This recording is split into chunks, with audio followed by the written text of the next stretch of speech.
This is your dose of daily market wisdom with master trader Nick Santiago. Starting from humble beginnings, Nick has been beating the markets for over 2 decades. He shares with you his take on the profitable trades that will have you moving towards financial freedom in no time at all. To see an in-depth review of his track record and much more, go to inthemoneystocks.com. Welcome. This is your daily dose of daily market wisdom with master trader Nick Santiago. I'm Kerry Lutz. Today is 6/15/22. We're halfway through the month, show number 399. And Nick, it's Fed Day. It is Fed Day, and this is probably one of the most highly anticipated Fed announcements ever that I can remember, at least this year. The central bank, as you know, is expected to raise rates now by 75 basis points. Up till last week, they were only going to raise rates by 50 basis points, but that changed after the hot CPI number last week. Either way, the Fed still has a long way to go, in my opinion, as far as raising rates. The 2-year Treasury note yield is what they need to track. That's at around 3.3% today. So even after today's hike, we'll be around 150 to 1.75%. So there's further tightening that is needed down the road. And again, if, you know, a lot of traders will tell you this, but if you could track the 2-year note yield, you probably don't even need a central bank. But, again, they don't do that. And we'll see what we get today. Hey, what is the 2-year Fed Treasury rate right now? Yeah, right now it's at about 3.34%. So it's actually down almost a basis point today, but it has really skyrocketed since the hot CPI number last week, gaining almost a full point. And then we got QT going on, right? Yeah, that's the big one. Nobody's talking about QT, and that stands for quantitative tightening. This is where the central bank will start to sell U.S. treasuries and mortgage-backed securities that they've been buying when they were doing quantitative easing. So we've heard that they're selling now $95 billion a month of these securities. So again, more liquidity coming out of the system. All right. So what do you think is going to happen to gold? Well, gold is always a wild one. And remember, this is a quadruple witching options expiration on Friday. So gold can be all over the map after this announcement. It always is a moving equity. I'm not sure what it's going to do. We'll have to wait and see what the Fed says and what they do first, but what they say afterwards. Today's Fed announcement will be followed by a J. Powell press conference at 2:30. And if they really are hawkish, I would have to think gold is vulnerable to a decline. Hey, one thing they haven't been talking about also is all this stuff happening with the market. We're going to start seeing massive layoffs on Wall Street, which we haven't seen since the crash. That's true, and we are starting to hear a lot of companies starting to lay off already. Even Coinbase, which is a crypto company, laying off 10%. Tesla's even mentioned that they're going to lay off potentially 10%. So layoffs are starting to come, and this is happening even where the JOLTS or the jobs openings number is, above 10 million. And very, very surprising to see how quickly things have changed in the job market. Yeah, well, and then we look at cryptos, Bitcoin. Man, that took a crash as well.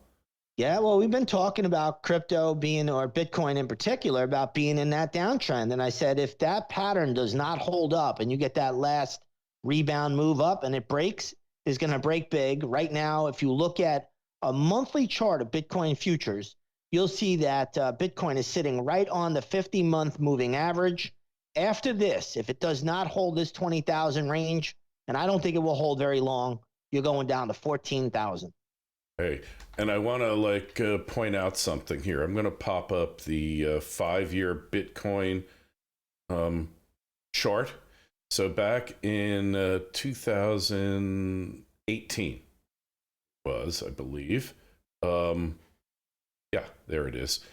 Bitcoin hit a high of 19,650. Okay, but that number changes. It doesn't really matter for our purposes. Call it 19,700.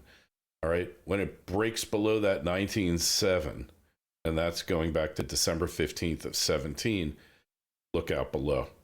That's right. And again, that is definitely a test high that you have to watch for. So great job on your behalf pointing that out.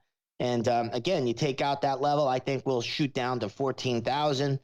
And this is not a pretty pattern in play for Bitcoin right now. It is a bit oversold, so maybe you get some near-term bounces. I don't want to rule that out. But the trend is down. That's your bigger pattern that you have to watch for, those weekly and monthly patterns. And again, outside of short-term bounces, the trend is down, and be very careful with it. And we've been ahead on this one too, because if we go back to 2021, there was a triple top back in March and April. Then it went on to go to a new high of like 67, I think it hit intraday. That's right. And we 69.3 on the futures. Yeah, we totally nailed it there. Knew it was going lower, and everyone, a lot of naysayers on YouTube said Nick doesn't understand cryptos. He doesn't know anything about it. And, this is a variation on a theme. And you know what it is? It's that this time it's different. This market's different than any other market. And all markets turn out to be the same. John Templeton, legendary John Templeton, who I really studied quite a bit, he used to say that. He goes, this time is different. Those are the 4 words that when you hear that, beware, because it's never different. And again, there's no magic to crypto or anything else. It's just human footprint of human nature. That's what charts are. They're just giving us an outline. And again, when you make these nominal highs and you don't have true breakouts, that's what happens. Sometimes you get a lower high double top. Sometimes you get a higher high double top. Sometimes you get a slightly nominal high triple top. And again, if you don't have a real breakout, you always have to beware. But, I always tell everybody, just learn the charts. I mean, you're never going to be perfect. I make mistakes. I'm going to get stopped out here and there. But for the most part, I'll be pretty safe. And I'll always live to fight another day. And I thank the good Lord for the ability to learn how to read these charts.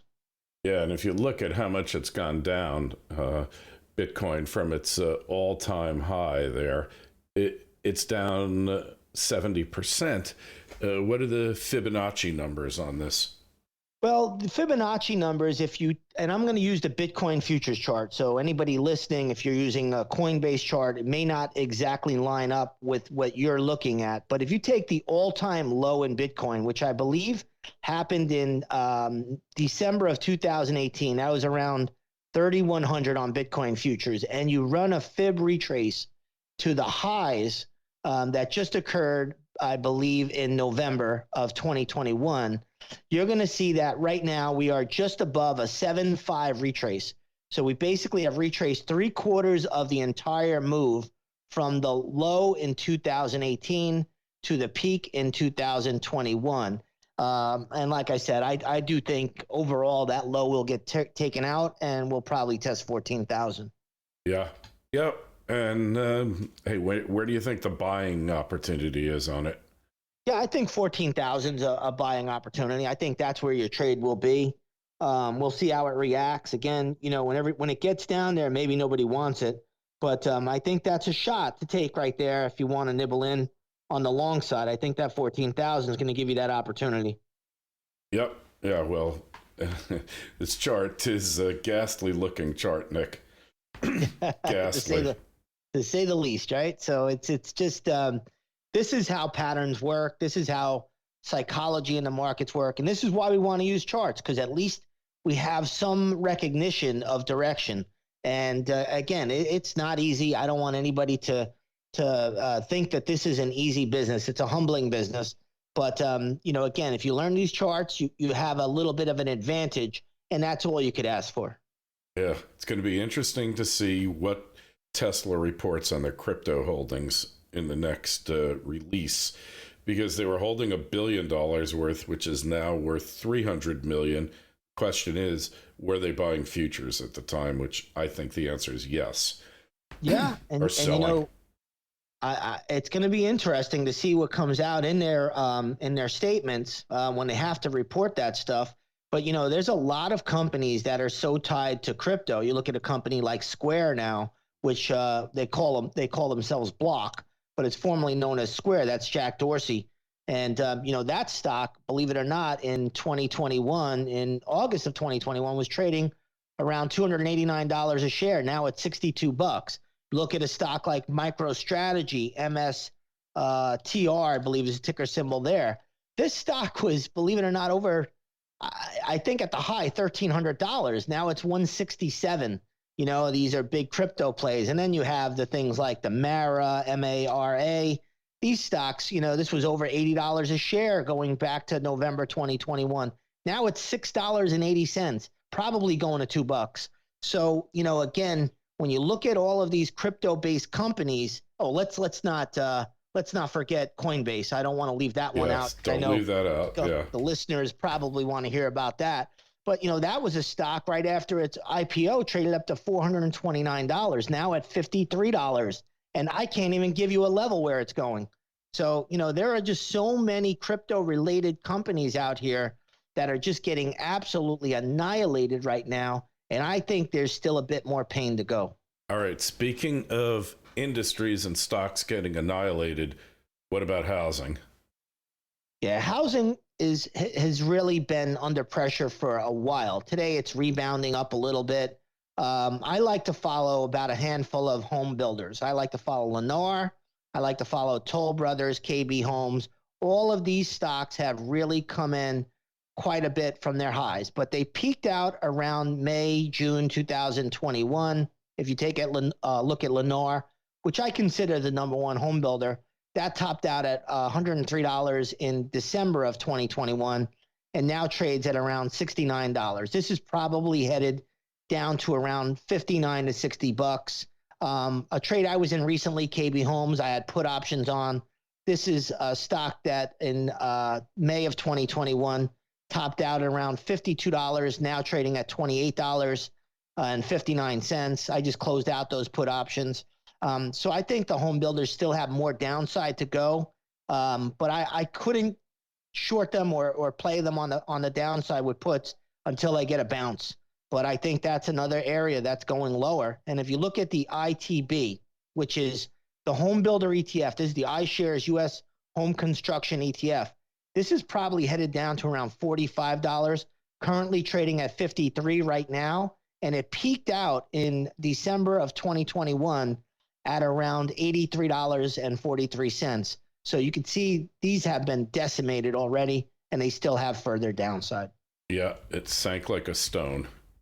It did. I mean, it wasn't a straight line move lower. Nothing is, but the downturn is still in place, and they have lower to go. And I think there's shorting opportunities or put opportunities after a bounce. I wouldn't necessarily implement those trades at the moment. I'd wait for a bounce or a bear pattern, and then I would put that on again. All right. Well, a lot of things going on today. Keep your eyes open. What time is the Fed going to announce? Fed will announce at 2 p.m., and that'll be followed by a 2:30 press conference by the chairman, Jay Powell. Mm-hmm. All right. Well, that is it for today. I think we might almost have to go back to a daily report here, but we'll put that off for a little bit, and we'll see what happens. In the meantime, go over to Nick's site, inthemoneystocks.com, see how he's been beating the markets for decades, and see how he forecast what we're going through now quite some time ago. And check out the Twitter feeds at ITMS, at Nick Santiago01, and at Kerry Lutz. Send us your emails to kl@kerrylutz.com or put them up on the YouTube channel, and we'll get to them at some point. All right, Nick, that's it for today. We'll talk to you on Friday. Thank you.